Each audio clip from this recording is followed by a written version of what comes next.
Boa tarde a todos, boa tarde a todas, sejam muito bem-vindas! Na live de hoje, nós vamos falar sobre os principais erros cometidos por quem está começando a fazer receitas sem glúten.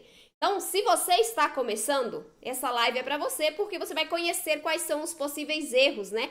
Que você pode encontrar ali durante o início dos seus preparos sem glúten. Se você já faz, essa live também é para você. Porque pode ser que um erro desses que eu vou falar aqui nessa live seja um ponto cego para você. O que é isso? Você nem sabe que está cometendo esse erro. E por conta disso, você pode estar fazendo pães e bolos sem glúten secos, duros, farelentos. Então, vamos aqui todo mundo junto. Anotem o que vocês acharem pertinente, tudo bem? Vamos tratar sobre esses erros hoje. Eu vou falar sobre os erros, vou falar como vocês corrigem eles nas receitas. Tudo bem, gente? Bom, quais são então os erros que são os mais comuns, né? Que quem está começando comete. Eu cometi muito lá no início. E aqui eu separei, não vou numerar todos os erros a princípio, depois sim eu vou numerar. Mas aqui eu quero te falar que os erros, eles se concentram em etapas do preparo. Então, ele pode estar na formulação da sua receita, ali nos ingredientes, tanto em combinação, quantidade, né? Uso dos ingredientes. Então, pode estar na formulação da sua receita. O erro pode estar na organização. O que se trata de organização quando a gente está fazendo uma receita? Organização dos equipamentos, dos utensílios que você vai utilizar, organização dos ingredientes, porque é importante sim que você se organize antes de começar a execução da receita. Então, ali pode ter algum erro também. Durante a execução da receita, claro, você pode cometer alguns erros. E dentro dessa classificação de execução, nessa etapa de execução, você pode cometer erro tanto no preparo efetivamente da massa, quanto no modo de assar a sua massa, tanto de pão quanto de bolo sem glúten, quanto no modo de conservar e armazenar esse produto depois que ele estiver assado, tá? Então, você pode cometer erros em todas essas etapas. Por isso que nós vamos tratar sobre cada um deles hoje, tá? Para vocês pararem de cometer esses erros se vocês estiverem cometendo, para vocês identificarem, né, se tem alguma coisa ali que você está fazendo e está prejudicando o resultado final e corrigir esse problema, para vocês fazerem os seus pães e bolos perfeitos sem glúten em casa, tá bom, gente? E por que é importante, então, vocês conhecerem, entenderem sobre esses erros? Porque tão importante quanto acertar, é importante também, né? Tão importante quanto é saber o que você está fazendo ali que está dando errado. Então, é muito importante você entender os erros e conhecer para você evitar esses erros e para você corrigir caso você esteja cometendo. Assim, você vai evitar perdas de ingredientes, né? Porque hoje em dia, né, o ingrediente também tá um pouco caro, então a gente precisa evitar essas perdas, porque é prejuízo, né, de dinheiro, a gente perde dinheiro com isso. A gente perde tempo, principalmente quem está começando, demora um pouquinho mais ali para fazer a receita porque não tem tanta prática, né? Então a gente perde tempo também e a gente se frustra, não é verdade? A gente fica triste quando a gente faz uma receita e ela fica seca, ela fica esfarelando, né? A gente quer oferecer para nossa família, a gente quer consumir um bolo sem glúten, um pão que fica macio, que fica fofinho, e quando a gente comete algum erro que provoca esse resultado seco e farelento, a gente fica decepcionado com a gente mesma. Então, blinde a sua confiança. A sua confiança é muito importante, tá bom? Então, é isso que você vai estar tendo de benefício quando você conhece os erros que estão sendo cometidos na sua receita. E eu queria fazer uma pergunta para vocês agora, que é a seguinte: quanto vale para você? Quanto vale para você? Quanto vale mais? O que vale mais para você? Conhecer e entender os erros e saber corrigir esses erros para fazer os seus pães e bolos perfeitos sem glúten? Ou não entender os erros, continuar errando, perdendo ingredientes, perdendo dinheiro, perdendo tempo e consumindo produtos secos, duros, farelentos, sem graça? O que vale mais para você? Então, eu tenho certeza que você escolheu a primeira opção, né? Que é fazer os seus pães e os seus bolos perfeitos sem glúten a partir do momento que você conhece os erros e passa a corrigi-los nas suas receitas.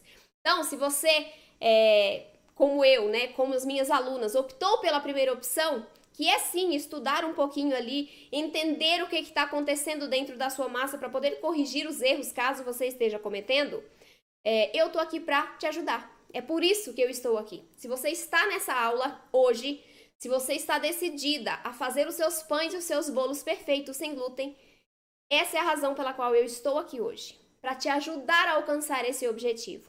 Tá? Eu quero te ensinar quais são os erros, eu quero te mostrar quais os erros você pode cometer durante a execução da sua receita e eu quero te ensinar a corrigir para que você consiga fazer os seus pães e os seus bolos em casa, que fiquem gostosos, macios, fofinhos, tá? Para que você não desperdice tempo, não desperdice dinheiro, não fique triste, chateada. Como eu disse, proteja a sua confiança. Uma pessoa confiante, quando vai executar uma receita, tem muito mais chance de acertar aquela receita do que uma pessoa que está ali meio insegura, com medo, meio nervosa, né? Então é importante, confiança é importante. Você precisa ter confiança para executar corretamente as suas receitas, tá bom? Para que elas fiquem gostosas, você consiga oferecê-las para sua família goste também, tá? Compartilhe do seu alimento, mesmo que eles não tenham restrições, né, ao glúten.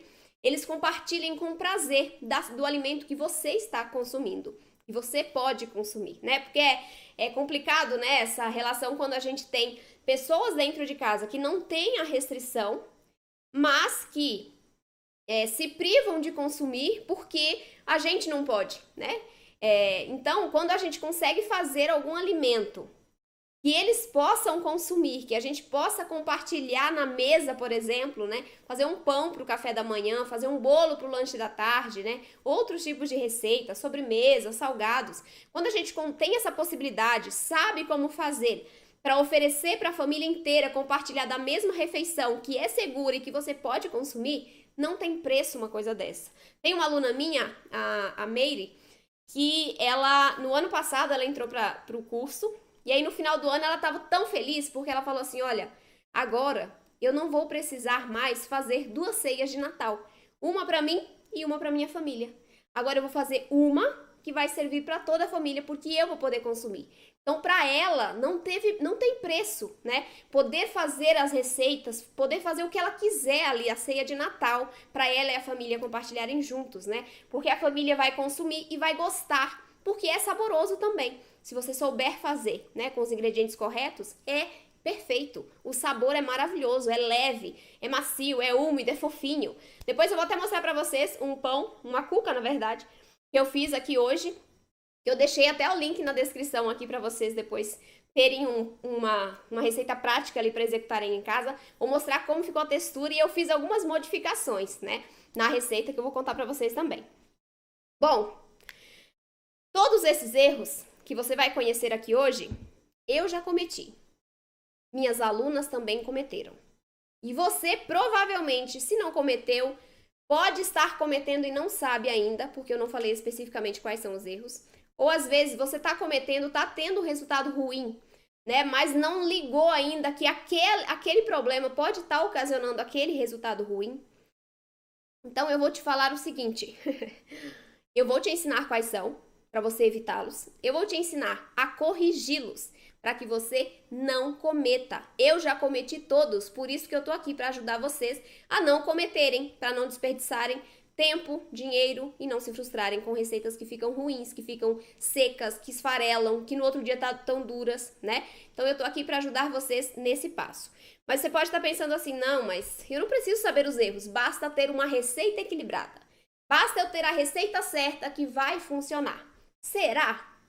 Você lembra lá antes, no início da live, que eu falei sobre os erros, quais são os mais comuns? E que eu mencionei que eles estão dentro das etapas?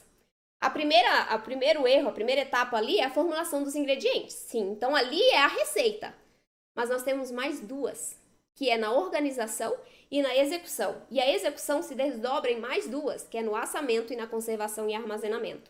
Então, não basta você ter uma receita equilibrada. Não basta você ter a receita certa se você não souber executar corretamente essa receita, tá? Porque se você executar da maneira errada, se você cometer algum desses erros que eu vou citar mais pra frente, você vai errar mesmo com a receita equilibrada, tá bom? Então, não é assim que funciona. Você Precisa conhecer os erros para você conseguir fazer os seus pães e os bolos em casa, que fiquem macios, que fiquem fofinhos. Não basta ter uma receita certa, equilibrada, porque nem sempre vai ser o suficiente, tá bom? Vamos lá então para os erros? Estão preparadas aí? Já pegaram a caneta para anotar? Vou esperar vocês pegarem a caneta e o papel.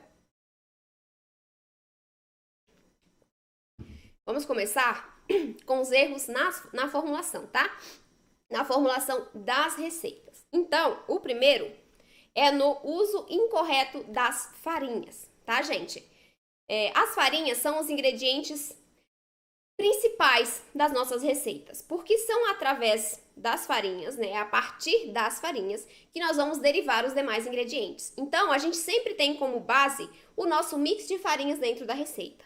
A partir dele, nós vamos derivar a quantidade de ovos, de gorduras, de líquidos, de goma xantana, de fermento. Então, tudo nasce a partir das farinhas. E quando a gente tem um mix desequilibrado, o resto todo da receita vai estar desequilibrado também, né? Por quê?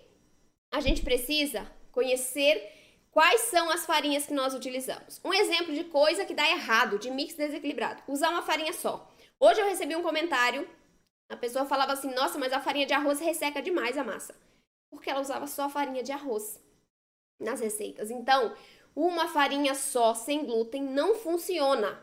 Não tem jeito de você deixar um bolo fofinho, estruturado, sem esfarelar, com a massa dentro bem aerada, se você colocar só uma farinha, tá? A farinha de estrutura é para dar estrutura, mas eu preciso agregar outros ingredientes, outras farinhas no caso, para trazerem liga, para trazerem maciez, umidade, leveza, tá? E cada farinha vai contribuir com uma característica dessa. Por isso nós precisamos de um mix equilibrado. Outro problema que pode acontecer com o mix, usar 1 ou 2 grupos de farinhas apenas. Ah, tem uma receita que leva farinha de arroz e polvilho doce. Já viram essa receita? Eu já vi várias receitas assim. O que está faltando no mix para que ela fique perfeita? Ela pode funcionar? Pode funcionar, mas não vai ficar perfeita, longe disso. A gente precisa colocar maciez, a gente precisa colocar leveza na massa, tá? Então, a gente precisa entrar com o terceiro grupo de farinhas, de maciez e de leveza. Então, como vocês já perceberam, nós temos 3 grupos principais de farinhas. E esses grupos estão divididos de acordo com as funções principais de cada farinha. Então, eu tenho o grupo de farinha de estrutura, que como o próprio nome diz, vai dar estrutura para a massa, vai servir de suporte para o nosso pão, para o nosso bolo crescerem dentro do forno e não baixarem. A gente precisa da farinha de estrutura e no nosso mix, tanto de pão quanto de bolo, ela vai em uma proporção maior, tá? Então, no de bolo, 50% de farinha de estrutura, no de pães, 60% aproximadamente. Então, perceba, é um grupo de farinhas que a gente tem mais opções, então a gente consegue combinar farinhas de estrutura dentro ali dos nossos 50% ou 60%. Não precisamos usar uma só farinha de estrutura, pelo contrário, né? Quanto mais melhor, então assim, quanto mais que eu digo até o limite, né? 2 ou 3 farinhas você pode colocar na sua massa, porque você vai conseguir agregar mais maciez, mais umidade, maior valor nutricional a depender das farinhas que você agregue. Outra coisa que eu recebi hoje também, mas essa farinha de arroz não tem nutrição nenhuma. E eu falei, sim, não tem mesmo não. Só que a gente não tem só farinha de arroz sem glúten, né? A gente tem diversos outros tipos de farinha de arroz, de farinha de estrutura, que são nutritivas demais. Farinha de trigo sarraceno, grão de bico, feijão branco, aveia. São todas farinhas de estrutura que a gente pode combinar com a farinha de arroz para agregar maior valor nutricional à nossa receita, né?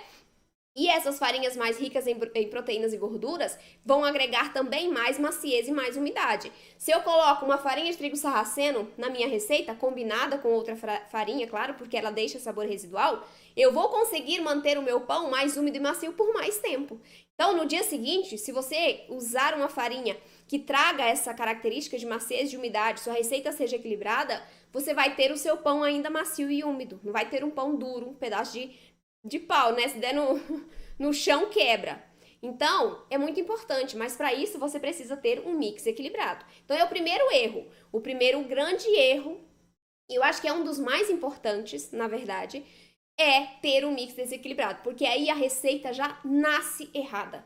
Se ela nasce errada, não tem o que você possa fazer ali na frente para ela dar certo, né? Então, ela tem que nascer já equilibrada, já com os ingredientes corretos, para que você consiga controlar o restante dos erros, né? E fazer com que ela fique macia, fofinha, deliciosa.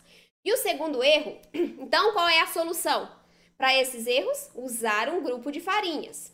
Um grupo de farinhas, um mix de farinhas equilibrado, com estrutura, liga e maciez e leveza. Falei do grupo de estrutura, né? 50 para bolo, 60 para pães. Farinha de liga, polvilho doce, fécula de araruta, entra em 25% para bolos e 20% para pães. Amido de milho e fécula de batata são farinhas que dão maciez, que dão leveza para as nossas massas. Elas também precisam estar presentes. Não precisa ser necessariamente as duas, não. Escolhe uma e coloca, tá? E aí, a farinha de maciez e leveza, ela vai entrar em 25% para bolos e 20% para pães, tá? Mas é muito importante, um mix equilibrado tem que ter pelo menos 3 farinhas. Uma de estrutura, uma de liga, uma de maciez e leveza, para que você tenha equilíbrio. Claro, os tipos de farinhas corretos, mas as proporções corretas também. Por isso que eu te dei essa proporção básica, para que você já tenha ali um ponto de partida para você saber reconhecer se aquela sua receita está equilibrada ou não, tá bom? Então, solução, mix equilibrado nas proporções corretas com as farinhas adequadas. Segundo erro, substituir os ingredientes sem saber as funções deles. Já tive diversas conversas com pessoas que vão substituir os ingredientes e erram na substituição. Eu sempre falo sobre um termo, substituição consciente. Você me acompanha aqui, você já ouviu eu falando com certeza sobre isso. O que é uma substituição consciente? Nada mais é do que você fazer a substituição sabendo o que você está fazendo. Não adianta você pegar o açúcar, substituir por adoçante num bolo, sem alterar mais nada que aquele bolo, achando que aquele bolo vai dar certo. Porque ele vai ficar seco, vai ficar baixinho, vai ficar com um sabor residual se você não corrigir, vai ficar menos úmido, né? Mais esfarelento, se dependendo aí da quantidade de líquidos que você coloque. Então, não é simplesmente tirar um ingrediente e colocar outro. Você precisa conhecer as funções. E substituir sem esse conhecimento é um grande erro que muitas pessoas fazem. Eu sei que tem muitas pessoas que precisam substituir. Eu até incentivo a substituição, né? Porque cada pessoa tem um gosto, tem uma necessidade, tem pessoas que têm restrição a outros tipos de alimentos. Então, sim, eu incentivo que vocês substituam os ingredientes nas minhas receitas. Eu gosto quando vocês perguntam sobre isso. Mas você precisa substituir de maneira consciente, sabendo o que você está tirando e o que você vai colocar no lugar daquele ingrediente que você retirou, para você não retirar também as características que ele agrega para a massa, né? O açúcar, por exemplo, ele agrega estrutura, adoça, traz maciez, umidade, coloração. Se você retira o açúcar, coloca o adoçante, achando que você vai ter as mesmas características, você vai ter uma receita que não vai ficar boa, porque o adoçante só adoça, ele não agrega mais nenhuma característica de benefícios para a massa. Então você precisa, ao retirar o açúcar e colocar o adoçante, colocar outros ingredientes na sua receita para equilibrar isso, tá bom? Para que você não tenha um resultado final seco, né? Seco, sem graça, com sabor residual, porque tem adoçante que deixa, né, sabor residual. Tem que saber as proporções corretas, porque não é pegar o açúcar, a quantidade total do açúcar e substituir por qualquer tipo de adoçante na mesma proporção. Tem proporção diferente. Então, é preciso conhecer os ingredientes, conhecer as funções de cada um na receita para vocês conseguirem substituir de maneira consciente, tá bom? Isso também vai ajudar quando você, por exemplo, tiver uma massa mais seca, né? Quando você assa o seu bolo e ele ficou meio ressecado, você pensa assim, o que eu posso ajustar nessa receita? O que eu posso fazer para corrigir esse erro e deixar o meu bolo mais macio e mais fofinho? Se você conhece os ingredientes, você sabe o que você pode colocar na sua massa para ter um resultado final mais macio e mais úmido, tá? Então, conhecer é essencial para você fazer os seus pães e seus bolos perfeitos sem glúten, tá bom? Vamos pro próximo erro. Esse é um erro que, por mais que eu já fale para as pessoas que minhas receitas já sejam em gramas, as pessoas ainda teimam em conversão, em usar xícaras e colheres medidoras. Olha só. Nem todo mundo tem balança, eu sei.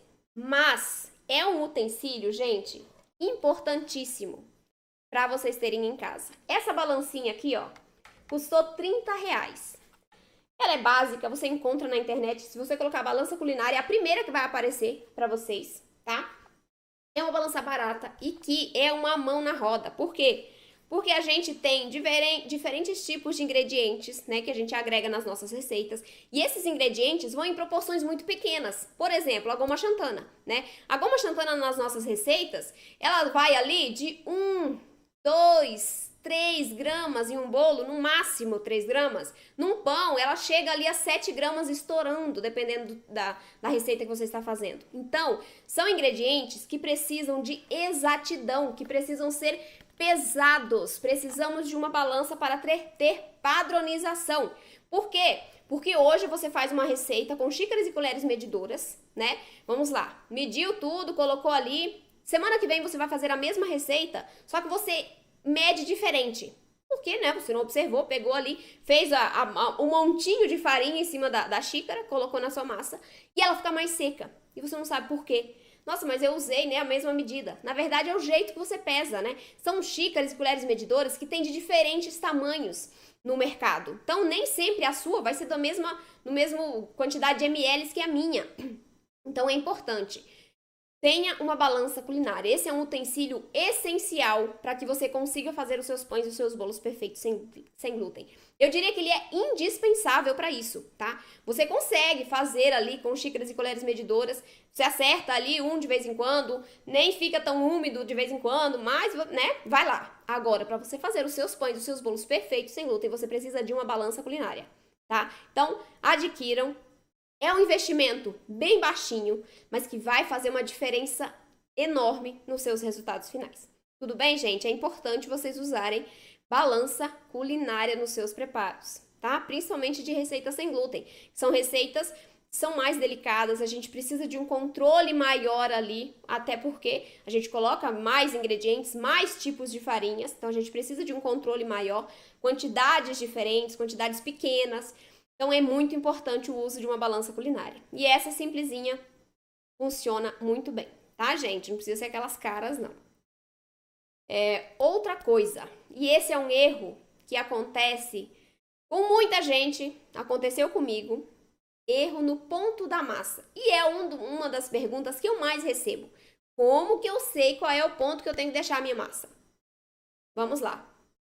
O ponto correto da massa tem algumas coisas que interferem nele. O que vai variar? Vai variar as farinhas que você está usando, se é uma farinha que tem muita fibra, se é uma farinha que é pobre em fibras e rica em amido, se você está usando o mix equilibrado, se a receita que você está fazendo vai ter um resultado macio e fofinho, se vai ter um miolo mais seco, como o pão francês, se vai ter um miolo mais úmido com o pão de forma. Então, tudo isso interfere no ponto da massa. Como que você vai descobrir qual é o ponto da massa? Conhecendo as farinhas, porque quando você conhece as farinhas, você vai conhecer ali também a capacidade de absorção de líquidos que cada uma tem, que cada uma possui. Então, quando você pode até testar em casa, inclusive, né? Você pode pegar ali um pouquinho de farinha, de vários tipos de farinhas, coloca dentro de potinhos, coloca a mesma quantidade de farinha, a mesma quantidade de água, para você ver ali em determinado tempo qual é a capacidade de absorção de cada uma dessas farinhas. Você pode fazer isso se você tiver várias opções de farinhas em casa. Se não, é na prática, tá? É no dia a dia, é na observação. A gente precisa ter esse hábito de observar as nossas receitas sem glúten, porque cada farinha se comporta de um jeito diferente. E tem outra coisa que varia. Não é porque uma farinha integral e uma branca que varia. Pode ser o lote da farinha. Eu tenho uma farinha de arroz branca que eu fiz um bolo hoje, aí absorveu X gramas de água. Semana que vem eu comprei outro quilo de farinha de arroz da mesma marca, só que são lotes diferentes. E aí eu faço meu bolo e o meu bolo fica líquido demais. Por quê? Porque o lote mudou. O que muda no lote? A safra do produto. E isso interfere também na absorção de líquidos. Então, é a prática mesmo que vai te fazer acertar o ponto da sua massa.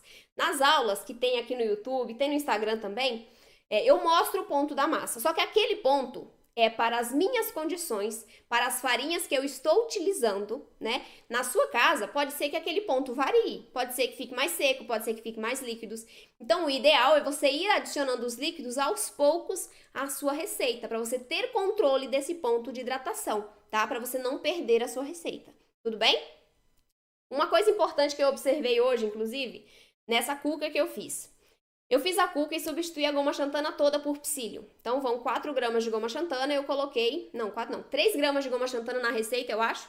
Eu coloquei 8 gramas de psyllium. E aí, eu deixei a massa, né? Coloquei o líquido ali, deixei um pouquinho parada a massa e a massa ficou bem líquida. E aí, conforme eu fui misturando os outros ingredientes, né? O óleo e tal, a massa foi ganhando consistência. Por que que isso acontece? Quando a gente coloca a goma xantana já espessa ali em 1 minuto, 2, a massa já tá bem firme, né? Bem consistente, já tá bem volumosa.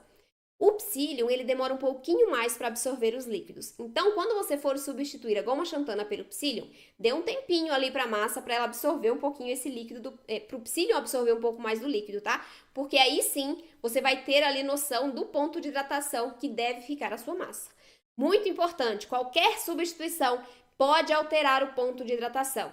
Substituiu a goma xantana por psyllium? Pode alterar, talvez você precise colocar mais líquido, tá, na sua receita, porque o psyllium absorve mais líquidos do que a goma xantana. Se você trocou a farinha de arroz branco pela farinha de arroz integral, você pode precisar de mais líquidos também. Mas cuidado com esse mais líquidos, tá? Não é você pegar meia xícara de água e colocar, não, tá? É você ir colocando uma colher por vez, de 10 em 10 gramas, para você ir sentindo o ponto da massa. Cuidado para você não perder. Então, você coloca um pouquinho da água, bate essa massa, coloca um pouquinho mais, bate novamente, para você incorporar muito bem essa água na massa, tá? Depois que você incorpora, que você bate bem, ela vai ir diminuindo ali a secura dessa massa, né? Ela vai ficando mais cremosa, então vai aos poucos. Cuidado para não perder o ponto. E para você não perder o ponto, vai adicionando aos pouquinhos o líquido. Tá bom, gente? Mas o ponto mesmo da massa é com a prática e com o conhecimento que você adquire a partir do estudo sobre as farinhas, tudo bem? Aqui, né, eu falo estudo assim, algumas pessoas que não me conhecem ainda podem estar pensando, nossa, mas eu tenho que estudar sobre farinha, como assim?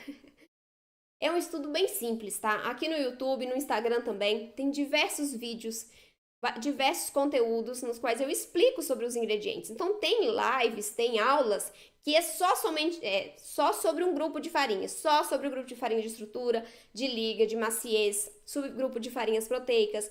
Então tem lives específicas e ali eu falo sobre diversos tipos de farinhas, tá? Não é para você pegar um artigo científico para ler sobre a farinha. Não, não é isso. É para você conhecer as características básicas daquela farinha. Se ela deixa sabor residual, se ela tem mais fibras ou não, se ela tem mais amido ou não, tá? Então é para você conhecer o básico ali, o mínimo, para você conseguir fazer as suas receitas em casa. Tudo bem, gente? Então, qual é a solução para esse erro? Conhecer os seus ingredientes, conhecer as farinhas e fazer as receitas. Você precisa praticar. Através da prática e da observação, você vai aprender muito mais rápido ali como chegar ao ponto ideal de cada tipo de receita, tá? Sempre, claro, né, tendo em mente o tipo de receita que você está querendo, né? Qual é o seu objetivo com o resultado final daquela receita?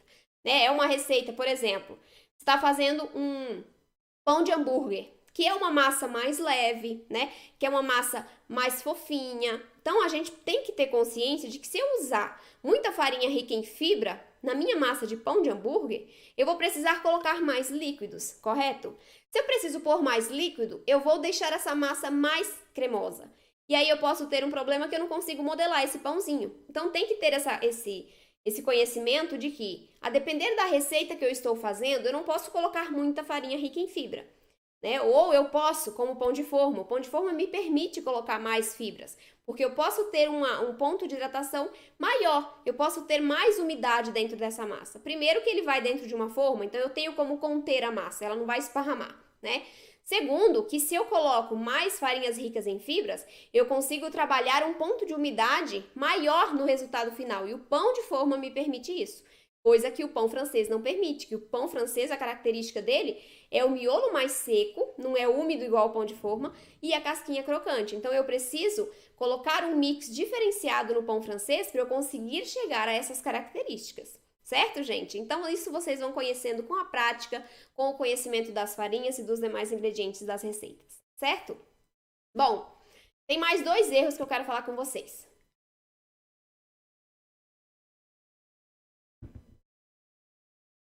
Olha só, quando você vai fazer uma receita, você tem que observar o forno, tem que saber ali qual é a temperatura que você vai colocar para assar aquela receita. Geralmente vem dita na receita, né? O bolo, 180, o pão, 200, 180, 250, né? Depende da receita. Então, busque sempre obedecer a temperatura indicada na receita. Ah, mas o meu forno eu coloco lá no botão 250 e ele não aquece, parece que fica, né, o pão fica duro, com a casca grossa, branco, ele não aquece. Por quê?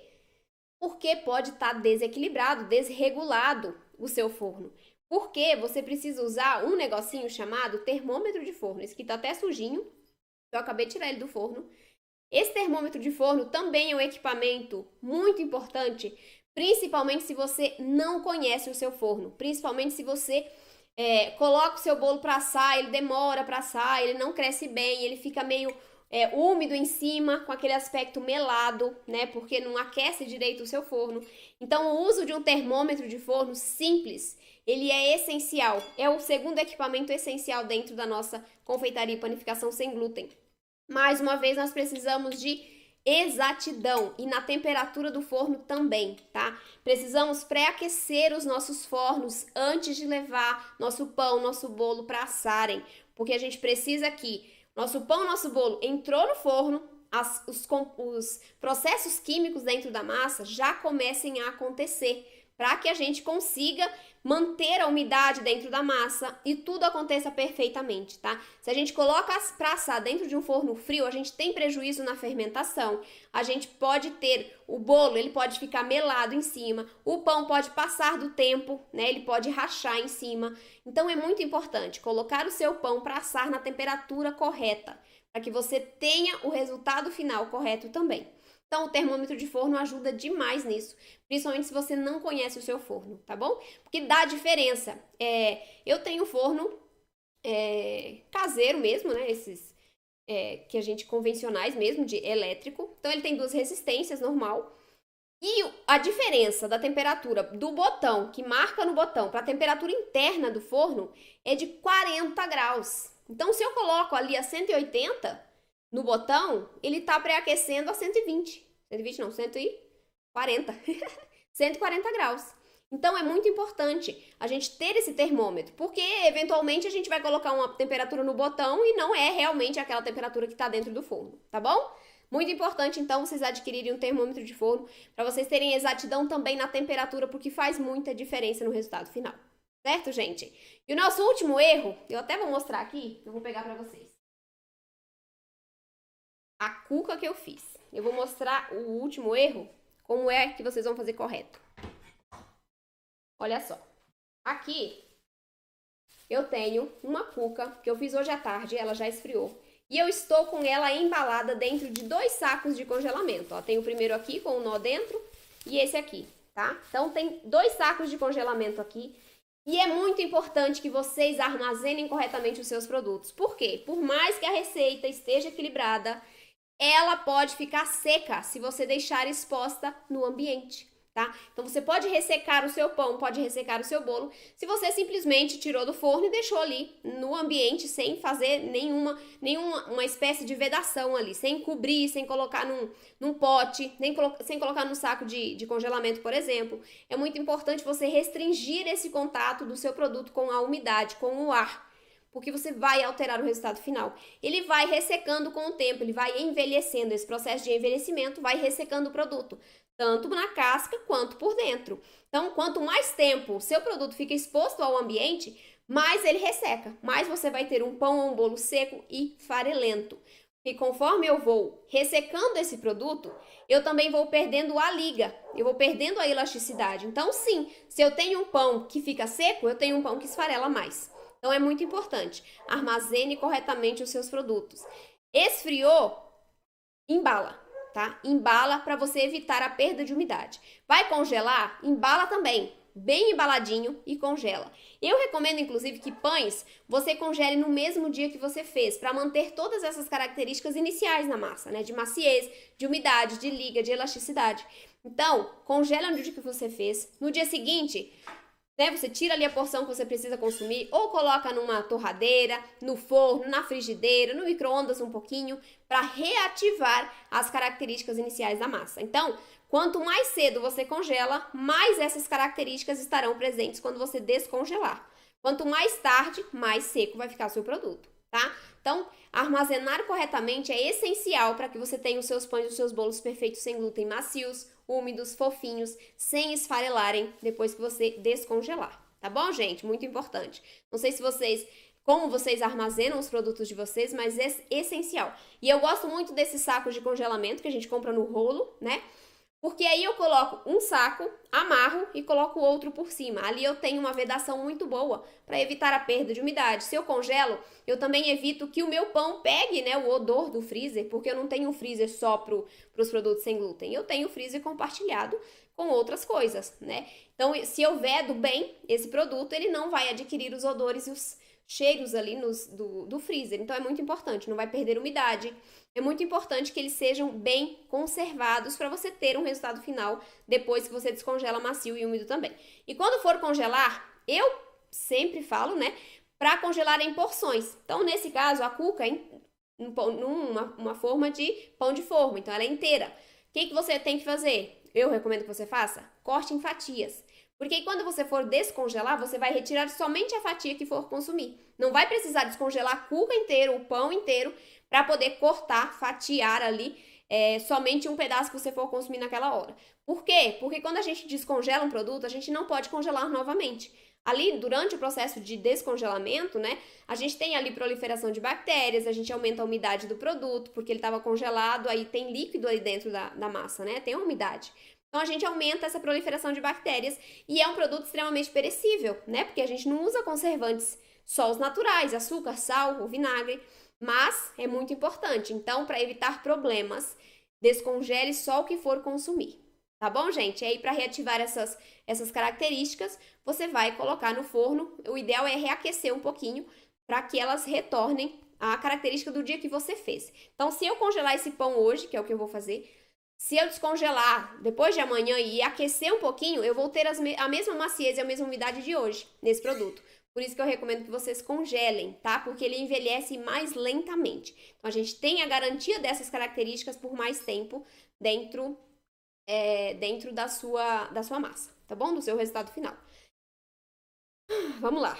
Então, quando vocês forem executar uma receita, observem esses pontos que eu falei, corrija esses erros se vocês estiverem cometendo, para aumentarem as chances de acerto das suas massas, dos seus pães, dos seus bolos sem glúten. Certo, gente? Aqui na descrição eu deixei o link da cuca de uva, dessa cuca que eu fiz, para vocês fazerem em casa também, tá? É uma massa muito macia, muito delicada, fica uma delícia. Você pode usar outros tipos de frutas, tá? Pode colocar banana, gotas de chocolate, o que você preferir nessa cuca, que fica uma delícia também, tá? Já fiz com banana, já fiz com chocolate, fica... A combinação de banana com chocolate, então, fica perfeita.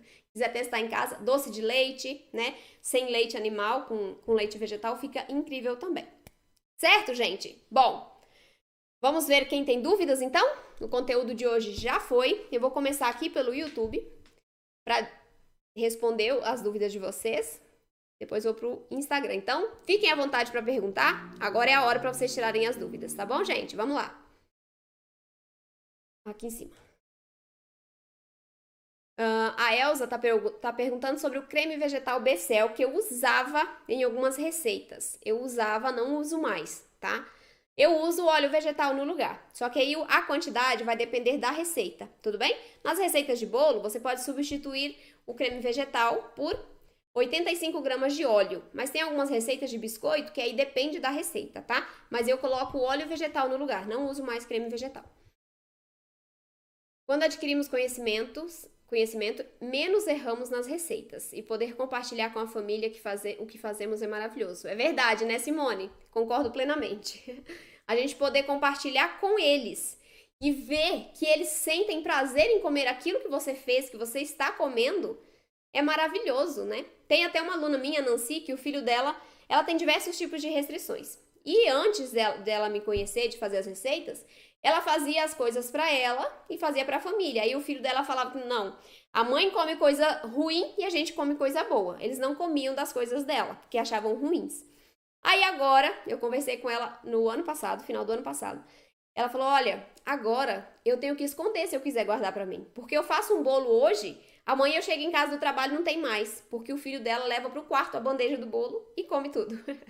Então é muito legal a gente ver a família consumindo tudo em família, né? Compartilhando as coisas que a pessoa que tem restrição pode consumir. Isso é incrível. Né? A gente poder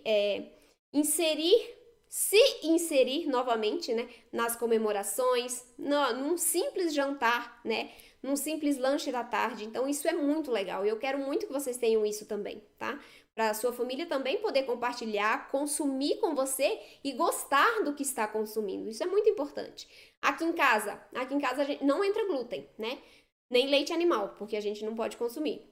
Mas meu esposo não tem problema com glúten, só que ele não consome por minha causa e porque contamina a casa, então não entra aqui. Só que ele come tudo que eu faço, porque ele gosta das coisas que eu faço. Inclusive a cuca ele já comeu um pedaço hoje. Então, é muito legal a gente poder compartilhar isso e ver que a pessoa tá gostando também, né? Então, eu quero te ajudar a conseguir isso também. Hoje fiz o bolo de chocolate e saiu perfeito, mas não coloquei 250 ml de café quente, pois vi que ia ficar muito mole, só coloquei 100. Lili, perfeito. É isso aí, ó. É esse o conhecimento que eu quero que vocês tenham. Vocês olhem para a massa, coloquem uma parte do líquido, olhem e pensem, tenham essa ciência de identificar, essa capacidade de identificar que se você coloca mais, você pode deixar a sua massa muito líquida. Isso vai afetar a estrutura. Então, parabéns para você, Lili. Estou muito feliz. Que bom que vocês gostaram da receita. Suas receitas são muito top. Obrigada, Maria José. Fico feliz. Boa noite. Por que o pão, em vez de crescer no forno, ele baixa? Josélio. Então, depende, né? Depende de alguns fatores. Depende da receita, se a formulação da receita está correta, né? Depende se o fermento está eficaz ou não. Mas pode ser tempo de descanso demais da sua massa. Porque quando você deixa o seu pão descansando por muito tempo, o fermento pode perder a eficácia dele, né? Então, ele pode não crescer mais dentro do forno. Se ele baixou, pode ser porque ele cresceu demais fora do forno, rachou um pouquinho em cima, ou abriu alguma fissura na massa, e aí durante o processo de cocção, esse ar sai, o gás sai e o bolo murcha, tá? Mas pode ser excesso de líquido também, que afetou a estrutura da massa, tudo bem? Então, tem algumas coisas que podem afetar o seu crescimento ali do seu pão dentro do forno. Deixa eu ver o que mais. Aqui no Instagram agora. Eu vou voltar lá pro início.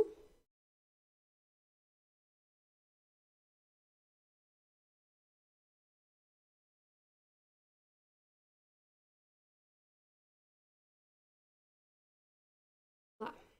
Fiz a receita do pão francês ontem. Me pautei na sua receita do YouTube. Não cresceu. Coloquei açúcar comum em vez de demerara. Por isso deu errado? Não, Alexandra, não foi por isso, tá? Não foi por isso. Provavelmente pode ter sido o fermento que não estava eficaz na sua receita. A temperatura na sua região pode afetar isso também. Pode ter passado do tempo de descanso e aí ele rachou em cima, como eu falei para o Josélio, tá? Então podem ser algumas opções para ele não ter crescido.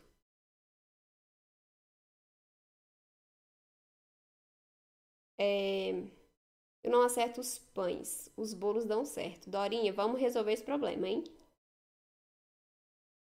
Bolo sem ovos. Body and mind. Você pode substituir os ovos, tá? Você pode substituir os ovos. E o que eu recomendo é que você substitua os ovos em bolos que levem até 3 unidades ou 150 gramas. Porque a partir dessa quantidade, 200, 250 gramas de ovos, a gente já tem uma dificuldade maior para acertar essa receita.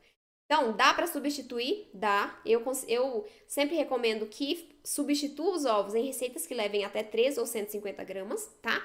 E aí, para substituir, você pode usar uma combinação. Eu gosto sempre de combinar. Então, ou purê de batata doce com gel de chia, ou purê de outro tipo de purê, né? Inhame com gel de linhaça, gel de chia. Sempre combine 2 substitutos para você ter um resultado melhor na sua receita. Você pode agregar também o ácido, né, na sua massa para deixar ali mais macio, mais úmido para ajudar no crescimento, porque a gente tira os ovos, então tira também uma ajuda no crescimento da massa. Então, para você crescer mais, você pode colocar o vinagre, que vai ajudar em contato ali com o fermento químico, vai ajudar a fermentar essa massa mais.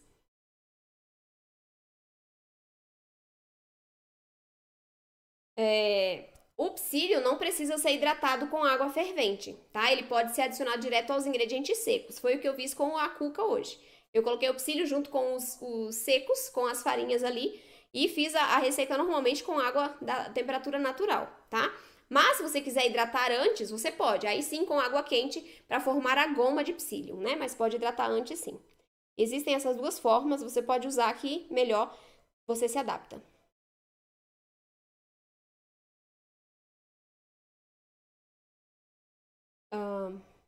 Onde que você está perguntando essa quantidade de farinhas, hein, Inês? Não entendi muito bem aqui, porque tá assim, ou 75 gramas de farinha de arroz. Deixa eu voltar para a pergunta. Inês, eu não entendi só a sua pergunta, tá? Por favor, só especifique em qual receita, substituindo o que, para eu poder entender, tá? Conta de quê? Io Ferraz. Fale sobre conta. Que conta? Não entendi. Isso é incrível. Eu nem sei como é possível haver assim uma pessoa com um coração tão grande. Ai, meu Deus, imagina. Me explica direitinho, Inês. O que você quer substituir para eu poder te auxiliar, tá? Ah, tá. Contaminação cruzada. Vamos lá. Se você tem restrição ao glúten, como doença celíaca ou alergia ao trigo, você precisa cuidar muito com a contaminação cruzada. Que nada mais é do que eu peguei uma garrafinha que era utilizada por pessoas que podiam comer glúten, ou seja, tá contaminada aqui, tá contaminada dentro, e eu uso essa garrafinha. Lavei, normal, e eu uso. O que pode acontecer? Eu posso me contaminar, tá? Com a água que tá dentro dessa garrafinha. Eu posso usar a mesma forma de bolo que faz bolos com glúten para fazer bolos sem glúten? Não, porque tá contaminada também, tá? O glúten, ele gruda nos armários, ele é absorvido ali nos plásticos, ele fica nas ranhuras das panelas, das formas. Então, não tem como a gente retirar o glúten completamente. Não tem estudo científico que comprove que a gente consiga retirar o glúten 100% dos utensílios e equipamentos. Então, não utilize utensílios compartilhados. Tenha os seus exclusivamente para coisas sem glúten. Evite esse contato ali. Pano de prato, use pano de prato diferente. Bucha, não use a mesma bucha porque contamina, tá? Batedeira, quando você tá fazendo um bolo, tem eu nem tenho, ela tá ali dentro. O motorzinho dela tem uma gradezinha aberta, né? Para sair o calor do motor. Por essa grade entra a farinha quando você tá fazendo a sua massa. Se você compartilha a sua batedeira com massas com glúten, você pode contaminar a sua receita, porque quando você ligar a batedeira, a farinha de trigo, né, vai voar e pode cair dentro da sua massa, então contamina também. Não, fora que, né, ali no garfo, o globo, né, todo o utensílio ali da batedeira você não consegue limpar, porque tem muitas quininhas, né, muitas partezinhas pequenininhas que o glúten se aloca ali e você não consegue retirar. Então, a contaminação cruzada é muito perigosa para quem possui doença celíaca, alergia ao trigo. Se você tiver uma dessas doenças, não faça uso não compartilhe, né, utensílios, equipamentos, tenha os seus exclusivamente para a sua alimentação, para você não ter problema de saúde com isso, tá? Só falando rapidinho do rótulo, né, que eu lembrei agora, quando a gente compra algum produto, né, no supermercado, pode vir descrito assim: pode conter trigo, pode conter cevada, pode conter aveia, pode conter glúten, né? Essa é uma frase característica dizendo que aquele produto pode conter contaminação cruzada por trigo, centeio, cevada, aveia, ou seja, pode conter glúten aquele preparo, tá? Porque foi feito no mesmo maquinário, por exemplo, que fez um produto com glúten. Então é muito importante, quando você for comprar as coisas no supermercado, observe o rótulo, tá? Você precisa conhecer a marca, ter confiança naquela marca e pegar produtos que não contêm glúten, tá? Muito importante. Isso é contaminação cruzada. A Dorinha disse que fez o bolo de chocolate, ficou muito bom, acabou logo. Que bom, Dorinha, fico muito feliz que você tenha acertado. Oi, Madalena, bem-vinda. Ah, tá, no pão que tem no YouTube. Tá, entendi, Inês. Deixa eu só voltar aqui. Ah, tá, você já colocou, beleza. 150 gramas de farinha de arroz. O pão que ela quer substituir a farinha de arroz. E 75 de trigo sarraceno e amido de milho. Ela quer alterar para 159 de farinha de arroz. Posso pôr quinoa em vez da farinha de arroz? Não recomendo que na proporção total não, tá? Porque a farinha de quinoa deixa o seu pão amargo. Então você pode substituir uma pequena proporção a farinha de arroz por farinha de quinoa, mas você pode usar outras farinhas de estrutura. Farinha de grão de bico, farinha de aveia, farinha de feijão branco, tefe, painço. Então tem diversos outros tipos de farinhas que você pode agregar à sua receita, substituindo a farinha de arroz, mas não deixam tanto sabor residual quanto a farinha de quinoa. Então, cuidado com a farinha de quinoa, tá? Coloca uma proporção menor. Você pode usar aqui, por exemplo, 3 farinhas de estrutura. A farinha de arroz integral, se você puder. Farinha de quinoa numa proporção pequena. Então, vamos lá. 150 gramas de farinha de arroz. O trigo sarraceno vamos manter, né? Você quer só substituir a farinha de arroz. Você pode colocar trigo sarraceno já tem. Grão de bico, feijão branco, que é ótimo. Você pode colocar ali 60 de grão de bico, 60 de feijão branco, vai dar 120, e 30 de quinoa. Você pode fazer essa substituição. Você pode usar farinha de tefe também, farinha de painço, pode usar nas mesmas proporções, tá? Vai ficar com sabor diferente? Vai sim, porque a gente tem só farinhas ricas não, né? Com sabor residual. Então sim, vai ficar com sabor diferente. Mas se você colocar só farinha de quinoa, vai ficar com sabor muito amargo. Então não recomendo que você faça isso. Inês, mais uma vez, farinha de quinoa não vai deixar um sabor residual bom na sua receita. Coloque uma pequena proporção. Pode colocar farinha de arroz integral, tá? Pode substituir toda a farinha de arroz branco pela integral. Ou você pode colocar 120 de integral e 30 de quinoa, por exemplo, para usar as duas, né? Para você não ter muita alteração ali no sabor, tudo bem? O resultado final vai ficar diferente? Vai ficar diferente, tá bom? Mas você observe ali o ponto de hidratação, para você não perder, não deixar sua massa muito seca. Provavelmente você vai ter que colocar mais líquido na sua receita, porque são farinhas mais ricas em fibras, tá? 75 de quinoa eu acho muito, mas se você quiser testar em casa, fique à vontade, tá bom?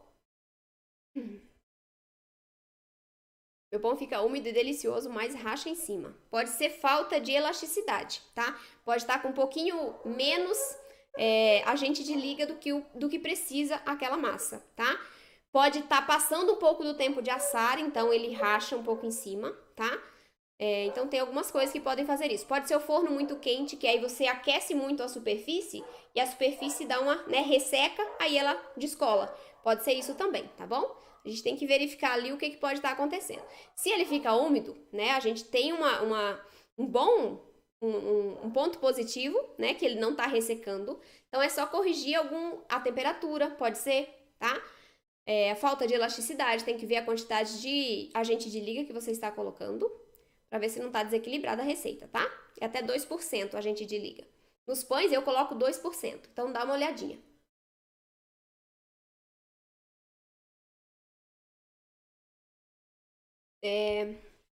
Qual é o resultado se eu trocar fécula de batata por amido de milho? Olha, não vai ter uma alteração muito significativa. Qual é a diferença entre os dois? Vamos lá. A fécula de batata, ela é rica... Vamos começar do princípio, vamos diferenciar o amido. O amido, ele é composto por 2 moléculas. Vamos lá, prestem atenção. A amilose e a amilopectina. Esse amido, ele tá tanto na fécula quanto no amido de milho, tá? Qual é a diferença? Nas farinhas que tem mais amilopectina, esse componente do amido, o envelhecimento do produto, ele é mais lento, ele resseca mais lentamente. Quando eu tenho uma farinha que é rica em amilose, esse produto resseca mais rapidamente. A fécula de batata, ela é rica em amilopectina, então ela consegue deixar o seu pão macio por mais tempo do que o amido de milho, por exemplo. Tá? O amido de milho, ele é rico em amilose, então ele resseca o seu produto mais rapidamente, tudo bem? Então, você tem essa diferença. Um resseca mais rápido, o outro mais lentamente. O amido de milho, ele tende a dar uma certa crocância aos preparos. A fécula de batata, ela dá um pouco mais de leveza, tá? Então, o resultado ali, ele é bem parecido, tá? A diferença é bem pouquinha, mas você pode substituir na mesma proporção nas minhas receitas, tá bom? Eu queria fazer um pão que experimentei no local que amei. Leia. Leva amido, polvilho doce e farinha de semente de abóbora. Posso fazer esse mix? Pode ajudar com as gramas? Com os gramas? Inês, eu posso. Me manda um direct no Instagram, tá? Porque aqui eu vou ter que balancear a receita direitinho. Eu tenho que ver a receita inteira para eu poder ver o mix que você quer usar, tá bom? Vamos lá.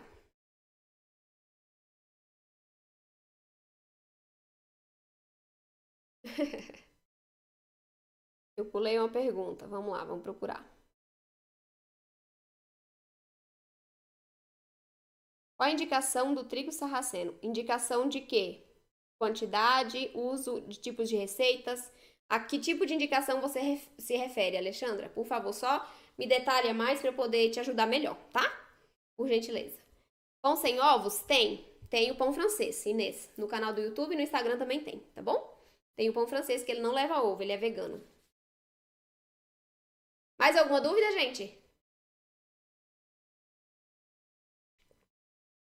Indicação de uso. Tá, eu vou falar o que eu entendi mais ou menos. Você pode usar, eu sempre recomendo em combinação com outros tipos de farinhas, porque a farinha de trigo sarraceno deixa sabor residual na receita, tá? Então eu sempre recomendo que você use, por exemplo, em combinação com a farinha de arroz, tanto que essa receita que a Inês colocou aqui é farinha de arroz branco mais trigo sarraceno, você pode fazer essa combinação. Pode combinar com farinha de arroz integral também, mas sempre busque combinar com outras farinhas dentro do grupo de estrutura e também com os demais grupos, para que você não tenha um sabor muito acentuado da farinha de trigo sarraceno. Existem alguns tipos de farinha de trigo sarraceno que o sabor é mais forte. Quando, por exemplo, o grão é triturado com a casca. Então, eu tenho uma coloração mais forte na farinha e também um sabor mais acentuado. Então, a depender do tipo de farinha que você está usando, você pode sentir mais forte esse gosto de trigo sarraceno. O ideal é em combinação e sempre uma proporção menor. Exemplo, nesse pão ali foram 150 gramas de farinha de arroz branco mais 75 gramas de farinha de trigo sarraceno, tá? Então, a proporção é sempre menor do que a farinha base, para que você não tenha um sabor residual muito forte na sua receita. Certo, vamos revisar então. Eu quero falar para vocês aqui, todos não vão ser os erros, né? Como vocês têm que fazer para vocês não evitarem os erros nas receitas e fazerem os seus pães e bolos perfeitos sem glúten. Então, o que a gente falou hoje? Eu falei sobre mix de farinhas equilibrado que você precisa ter na sua receita. Eu falei sobre conhecer os ingredientes e as suas funções, que é essencial para vocês fazerem os seus pães e os seus bolos que fiquem macios, fofinhos, estruturados. É importante para vocês saberem substituir corretamente os ingredientes. Vocês precisam ter exatidão, então usa uma balança culinária, usa um termômetro de forno para vocês assarem no temperatura correta, pelo tempo correto, não deixarem o seu pão muito tempo dentro do forno, o seu bolo também, porque eles ressecam. Embalar muito bem esses produtos, utilize sacos de congelamento, utilize potes bem fechados, né, para evitar a perda de umidade dessa massa, porque conforme for esfriando, a partir do momento que você retira a sua massa do forno, ela já começa o processo de envelhecimento. O que é isso? Ela vai ressecando, é natural. Então a gente precisa retardar esse envelhecimento, retardar esse ressecamento. Por isso, esfriou, embale, tá? Embale quando ele estiver, logo que ele terminou de esfriar, você embala para você evitar a perda de umidade e manter a maciez dentro desse produto. Tudo bem? Respeite a ordem de adição dos ingredientes. É muito importante você colocar o ingrediente na ordem que for indicado na receita para você não colocar, trocar e prejudicar o resultado final. Tudo bem? Respeite a ordem. Gente, um beijo no coração, fiquem com Deus. Até amanhã. Tchau, tchau.